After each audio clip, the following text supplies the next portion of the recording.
वालेकुम everyone, I hope you guys are doing good. तो जी आज मैं आपके साथ शेयर कर रही हूँ कि मैं एक शामी कबाब किस तरह से बनाती हूँ। तो जी ये रेसिपी है बीफ शामी कबाब की और मैं आपके साथ सारा प्रोसेस शेयर करूंगी कि कौन कौन से इंग्रेडिएंट्स मैं यूज करती हूँ और किस तरह से शामी कबाब बनाती हूँ। चलिए जी स्टार्ट करते हैं। मैं आपको बताती हूँ कि हमको शामी कबाब बनाने के लिए किन किन स्पाइसेस की जरूरत पड़ेगी।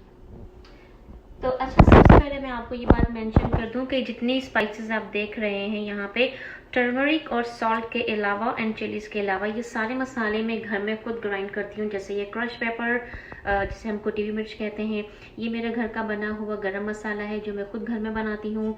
और जी ये है धनिया पाउडर, कोरिएंडर पाउडर। तो जी इसको मैं साबुत कोरिएंडर लाके, जैसे ये है साबुत धनिया, इसको मैं लाके खुद घर में ग्राइंड करती हूँ। और ये है पिसा हुआ जीरा, क्यूमन पाउडर, ये भी मैं घर में ग्राइंड करती हूँ। इसीलिए मैंने ये मशीन आपके सामने रखी है। ये छोटी कॉफ़ी ग्राइंडर मशीन होती है जिसमें हमारे सारे स्पाइसेस बहुत आराम से इजीली ग्राइंड हो जाते हैं। तो इस मशीन में मैं ये सारे स्पाइसेस घर में खुद ग्राइंड करती हूँ। ठीक है जी। और इसके अलावा हमें चाहिए होगा साबुत धनिया, और जी ये आधी हाफ कटी हुई वाइट अनियन है जो मैंने बारीक बारीक चॉप कर ली है। और इसके अलावा हमें चाहिए होगा जिंजर गार्लिक पेस्ट। तो चलिए जी आगे का मैं प्रोसेस शो करती हूँ। ये बीफ है, ये एटलीस्ट 1.5 kg है और ये बोनलेस है। आप अच्छे तरीके से इसको वॉश करके साफ सुथरा सा मीट ले लीजिए।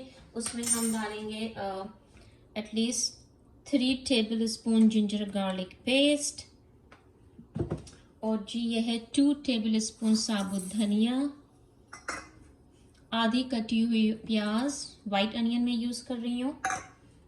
और फिर हम डालेंगे सॉल्ट, मैं डालूंगी at least 1 teaspoon salt, half tea spoon हल्दी पाउडर, हाफ टी स्पून लाल मिर्च का पाउडर, और ये मैं डालूंगी 1 टीस्पून क्रश की हुई चिली फ्लेक्स, कुटी हुई मिर्चें, अराउंड 1 टीस्पून जीरा पाउडर, और 1 टीस्पून ही धनिया पाउडर, और हाफ टी स्पून में डालूंगी गरम मसाला। और जी इसके बाद फिर मैं ऐड करूंगी वाटर। आप अपने प्रेशर कुकर के हिसाब से इसमें पानी ऐड कीजिएगा जितनी आपको ज़रूरत हो। और एक बात, ये सारे स्पाइसेस मैंने अपने टेस्ट के हिसाब से ऐड किए हैं। अगर आप इनमें से कोई भी स्पाइस को कम या ज़्यादा करना चाहते हैं तो आप अपनी मर्ज़ी के हिसाब से कर सकते हैं। तो जी अब मैंने यहाँ पे स्टोव जो है वो ऑफ कर दिया है। मेक श्योर कि इसमें आपके प्रेशर कुकर में कोई स्टीम ना हो। हमेशा चेक करके खोला कीजिए अपना प्रेशर कुकर कि इसमें स्टीम बिल्डअप तो नहीं हुई भी है।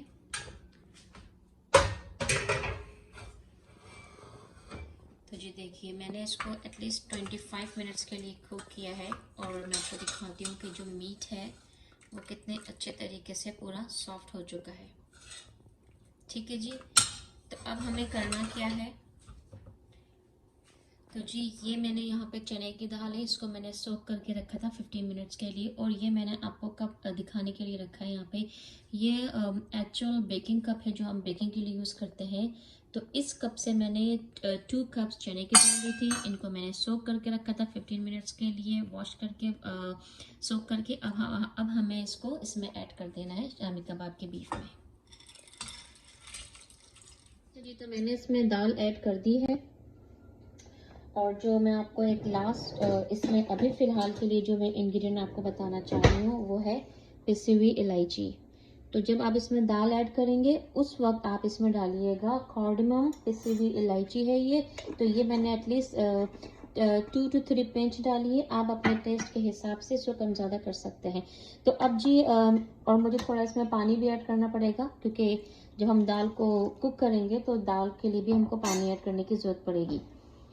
तो जी अब मैं इसको दोबारा प्रेशर कुकर में बंद करूँगी एटलीस्ट 4 मिनट्स के लिए, क्योंकि 4 मिनट्स के अंदर मेरी जो चने की दाल है ये पूरी टेंडर हो जाएगी, सॉफ्ट हो जाएगी, गल जाएगी। तो जी अब मैं दोबारा से प्रेशर कुकर ओपन करने वाली हूँ। तो ये देखिए जी जितना मैंने इसमें पानी ऐड किया था तो उस हिसाब से देखिए ये पूरी दाल गल चुकी है। अब जी मैं इसको क्या करूँगी, जब ये अभी तो ये बहुत गर्म है, जब ये थोड़ा ठंडा हो जाएगा, हमें बिल्कुल पूरा ठंडा नहीं करना है। जब इसमें हल्का सा मॉइस्चर हो, हल्का सा आप आपको लगे कि हल्का सा गर्म है, आपको उसी टाइम पे इसको पीसना है। पीसने के जी मैं आपको 2 तरीके बताऊंगी। एक तो सिंपल तरीका जैसे हम हाथ से जैसे करते हैं सिलबट्टे पर, अगर आप चाहें तो उस तरह से कर सकते हैं, वरना तो आप किसी भी चॉपर में डाल के आप इसको चॉपराइज कर लें, चॉप कर लीजिए। उसके बाद क्या करना है वो भी मैं आपको आगे बताऊँगी। जनाब, एक तरीका जो है वो हमारा ओल्ड स्टाइल जो है, जो आपने अपने घरों में देखा होगा आपकी अम्मी और वगैरह वो करते हुए भी, तो वो ये है कि नॉर्मली ये सिल बट्टे पे होता है। मैं यहाँ पे सिल है मेरे पास, लेकिन यहाँ पर जो मैं यूज़ कर रही हूँ जी ये है कटिंग बोर्ड। तो उसके ऊपर आपको क्या करना है, इस तरह से आपको पीसना है। अब मैं आपको ये टेक्सचर दिखाना चाह रही हूँ कि मैंने मीट को और दालों को इतना गलाया है कि मुझे इसको पीसने में बिल्कुल भी मेहनत नहीं करनी पड़ रही है। मैं आपके सामने दिखाती हूँ, देखिए ये कितनी जल्दी से पूरा पिस जाएगा। और आपको ये करना है जब ये गर्म हो। तो अगर आप चाहें तो आप इसको थोड़ा सा और ठंडा करके इस तरह से पीस सकते हैं। तो ये है एक तरीका जो हम बहुत टाइम से करते आए हैं, अपनी अपनी फैमिलीज में सबको करते हुए देखा होगा। तो जी अगर मेरे पास जब बहुत टाइम होता है तो मैं इसी तरीके से कबाब पीस लेती हूँ। और ये देखिए कितने अच्छे आपके कबाब पिस जाएंगे, क्योंकि हमने मीट को बहुत अच्छी तरीके से स्टैंडर्ड किया था और हमने चने की दाल को भी बहुत अच्छी तरीके से कुक कर लिया था। ये एक तरीका। दूसरा तरीका क्या है जो मैं चॉपर में करती हूँ, वो भी मैं आपसे शेयर करती हूँ। और जो जो दूसरा तरीका है वो बहुत सिंपल सा है। अगर आपके पास चॉपर है, आप उसमें ये पूरा जो हमने मिक्सचर बनाया हुआ है बीफ और दाल का, ये आप उसमें डालिए और इसको आप चॉप कर लीजिए।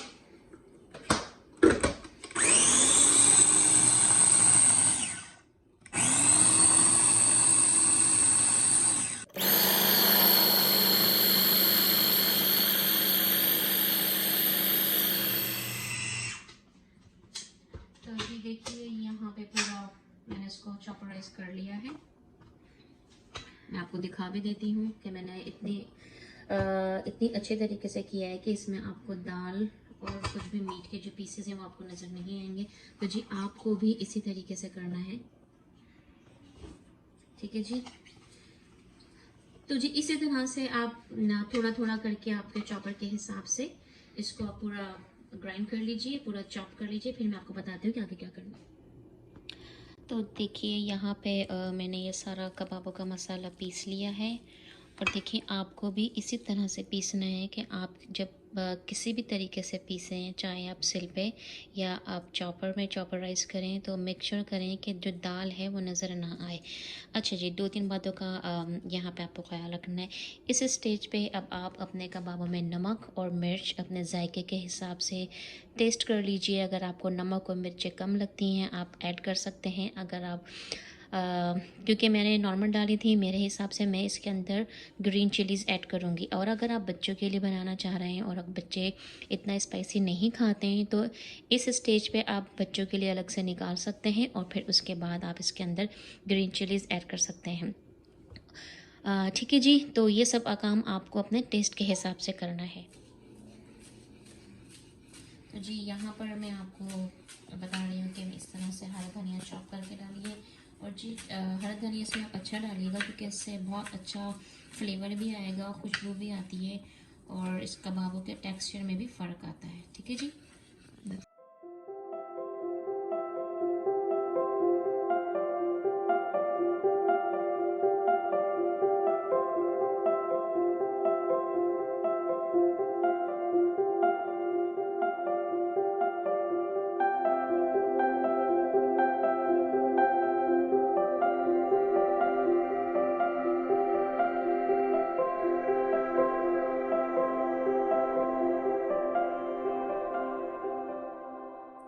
ओके, तो यहाँ पे हमने सारा इसमें हरा मसाला, हरा धनिया, पुदीना, हरी मिर्च और प्याज सब मैंने डाल दी है। उसके बाद हम इसमें ऐड करेंगे एक एग, अंडा। तो अगर आप में से किसी को अंडा पसंद नहीं है, आप एलर्जिक हैं अंडे से, तो आप स्किप कर दीजिएगा। लेकिन अगर आप लोग इसमें एग ऐड करेंगे तो इससे जो कबाब की जो बाइंडिंग होगी वो बहुत अच्छी होगी। तो जी मैं ऐड करती हूँ, इसलिए मैं आपके सामने एक अंडा इसमें मिक्स करके और अब हम इसको मिक्स करेंगे। तो जी पूरे इसको मिक्स करने के बाद फिर मैं आपको बताती हूँ कि फिर मैंने इसके बाद क्या किया और इसकी हम लोगों ने पैटीज किस तरह से बनाई। तो जी यहाँ मैंने पूरे कबाब के पूरे मसालों को, बीफ को, सबको अच्छी तरीके से मिक्स कर दिया है। और यहाँ मैं आपको बताती हूँ कि आपको कबाब्स बनाने किस तरह से हैं। टोटल आप पर डिपेंड करता है, अगर आपको छोटे साइज़ के पसंद है तो छोटे बनाएं, बड़े साइज़ के पसंद है तो बड़े बनाएं। मैं यहाँ पे नॉर्मल साइज़ के बनाती हूँ, इस साइज़ के। ठीक है जी। तो आपको करना क्या है, आप इस तरह से बनाएं कबाब्स, और कोशिश कीजिए कि एक ही साइज के हों तो वो ज़रा सर्व करने में अच्छे लगते हैं। आप इनको इस तरह से कबाब्स की शक्ल दीजिए जिस साइज में आप पसंद करते हैं, और फिर उसके बाद इस तरह से आप ट्रे में इनको रखते जाइए।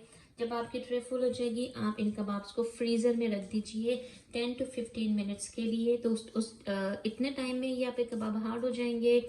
और फिर उसके बाद जब ये पूरे फ्रोज़न हो जाएं, आप इसको किसी भी कंटेनर में डाल के, जिप लॉक के बैग में डाल के और सिलिकॉन के बैग में डाल के आप इसको स्टोर कर सकते हैं एटलीस्ट 1 to 2 मंथ्स के लिए। लेकिन ऑनेस्टली 1 to 2 मंथ तक ये चलते ही नहीं है। इतने मज़े के कबाब बनते हैं कि जब आपके घर में मेहमान आएंगे या आप घर वालों के लिए भी सिंपली तरीके से आप इसको सर्व कर सकते हैं। दाल चावल के साथ, रोटी या पराठे के साथ आप खा सकते हैं, खिचड़ी के साथ खा सकते हैं, बिरयानी के साथ सर्व कर सकते हैं।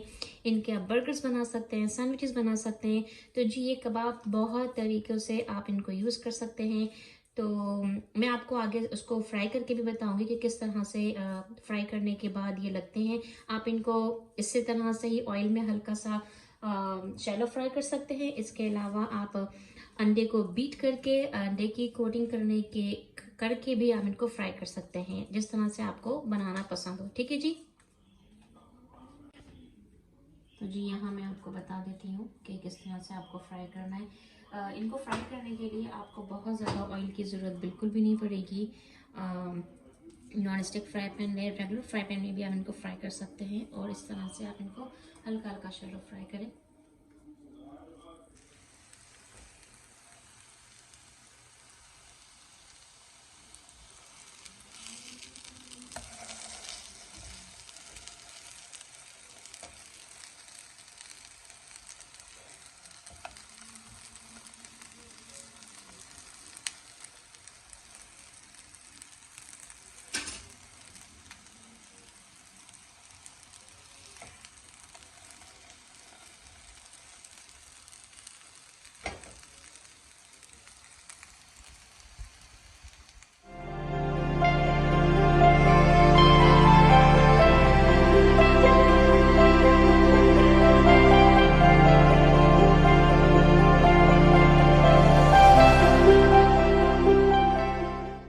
तो ये थी मेरी शामी कबाब की रेसिपी। आई होप कि आप लोगों को पसंद आई होगी। और अगर आपके पास कोई भी क्वेश्चन हो इस रेसिपी से रिलेटेड तो आप प्लीज़ मुझे कमेंट बॉक्स में मैसेज करके पूछ सकते हैं, और मैं पूरी कोशिश करूँगी कि आपके सवाल का जवाब दे सकूँ। ठीक है जनाब, तो अपना ख्याल रखिएगा। मैं फिर आऊँगी एक अच्छे नए कंटेंट के साथ। और गाइज, अगर आपको मेरी वीडियोज़ अच्छी लग रही है तो प्लीज़ शेयर कीजिए, लाइक कीजिए, and please subscribe to my channel. अपना बहुत ख्याल रखिएगा। अल्लाह हाफिज़।